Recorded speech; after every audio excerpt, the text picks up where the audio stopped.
Sabe aquela história do mundo antigo que se aprende na escola? Aquela que é basicamente Grécia e Roma? Pois é. E se a gente descobrir que boa parte do que nos contaram está, na verdade, incompleta? Ou, quem sabe, até errada? Pois é, essa é uma pergunta e tanto, né? E a resposta, olha, pode surpreender. Vamos mergulhar agora em alguns fatos que são simplesmente incríveis e que, por algum motivo, ficaram de fora da maioria dos livros de história. Para começar, vamos quebrar um mito logo de cara. Aquela ideia de que as civilizações antigas viviam isoladas umas das outras, pura ficção. A verdade é que o mundo era muito, mas muito mais conectado do que se costuma pensar. Olha que interessante, muito antes de Marco Polo sequer sonhar em viajar, lá em 166 d.C., embaixadores romanos, a mando do imperador Marco Aurélio, chegaram até a capital chinesa. Eles estavam, na prática, abrindo caminho, mapeando as rotas que conectavam os dois cantos do mundo conhecido naquela época. Impressionante. E essa conexão não parava por aí, não. Pensa só, por causa das conquistas de Alexandre o Grande, a cultura grega, a tal cultura helenística, se espalhou e acabou se misturando com a cultura indiana. E o resultado disso?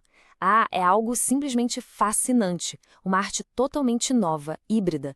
Imagina só, estátuas de Buda usando uma toga grega. É a prova viva dessa mistura cultural. Mas o que choca mesmo é a escala disso tudo. A gente está falando de soldados lá do noroeste da África, servindo no exército romano na Grã-Bretanha, postos comerciais romanos firmados na Índia.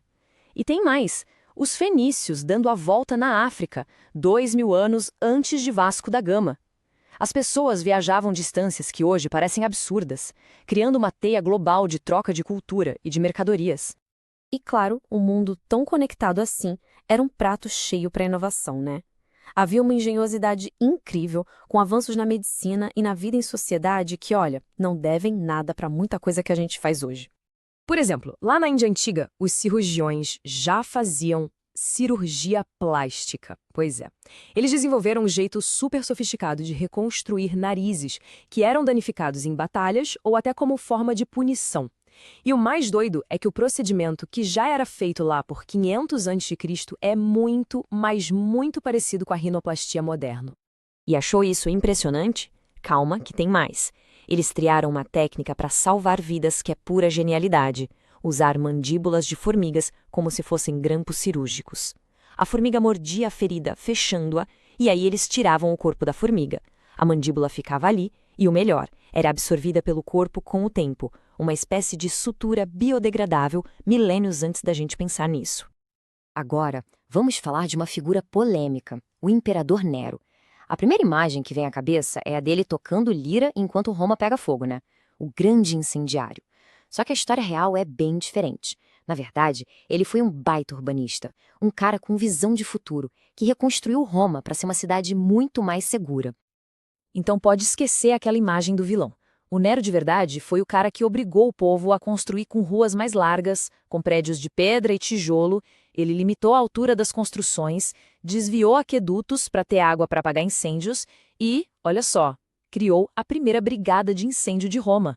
Ele transformou a cidade de uma armadilha de fogo numa metrópole planejada. E não era só na tecnologia que eles eram avançados, não. A própria organização da sociedade deles quebra um monte de estereótipos que a gente tem sobre lei, sobre governo, sobre cultura. Pega a palavra bárbaro, por exemplo. Hoje é um xingamento, né? Mas na origem, para os gregos, bárbaro era só alguém que não falava grego.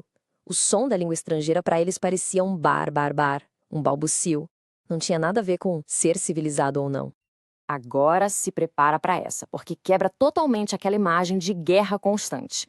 Muitas cidades, tanto gregas quanto romanas, tinham um controle de armas super rigoroso. Sim, era proibido entrar armado em assembleias públicas.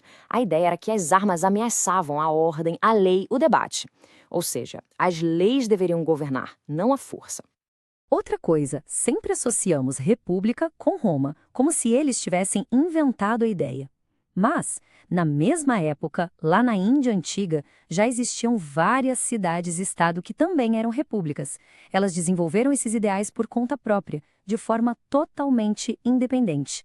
E a visão sobre a sexualidade era bem diferente. Para os romanos, a questão não era o gênero da pessoa com quem se relacionava. O que importava era o papel, ativo ou passivo. Para um homem romano, o aceitável era sempre ser o ativo. Ser passivo era visto como uma falha de masculinidade, não importava com quem fosse. E para fechar, vamos dar uma olhada em alguns dos finais mais famosos da história, que, na verdade, provavelmente não aconteceram do jeito que a gente aprendeu. A famosa frase de Júlio César, "É tu brute, até tu Brutus". Será que ele disse isso mesmo na hora da morte? Então, a resposta é não. Essa frase icônica é coisa do Shakespeare, pura licença poética. As fontes da época dizem que o mais provável é que César não tenha dito nada. Ou, se disse, foi em grego, kai su teknon, que significa algo como "você também, meu filho?". Bem mais pessoal e trágico, né? Falando em Roma, outra coisa que a gente associa direto a eles é a crucificação. Mas adivinha? Não foram eles que inventaram. Essa prática terrível veio lá da Pérsia, passou pelos cartagineses e só aí os romanos adotaram. E eles usavam isso como uma punição exemplar, reservada para escravos, rebeldes e quem não era cidadão romano. E por falar no fim de Roma, a famosa queda de Roma em 476, sabe? Bom, não foi bem um fim. A verdade é que não foi um evento único. O Império Romano do Ocidente já vinha enfraquecendo há muito tempo. E quando o último imperador foi deposto, para a pessoa comum, a vida não mudou da noite para o dia. E o mais importante, o Império Romano do Oriente, o Império Bizantino, continuou de pé por mais 1000 anos. Então essa ideia de um colapso total em 476 é uma simplificação enorme. E tudo isso nos leva a essa reflexão do Montaigne, né? Cada um chama de barbárie aquilo que não é de seu costume. A nossa visão da história diz muito sobre nós mesmos. No fim das contas, o que fica claro é que o mundo antigo era muito mais complexo, conectado e surpreendente do que se costuma imaginar. E isso deixa uma pulga atrás da orelha, né? Fica a pergunta no ar. Que outras verdades históricas que a gente aprendeu talvez mereçam ser questionadas?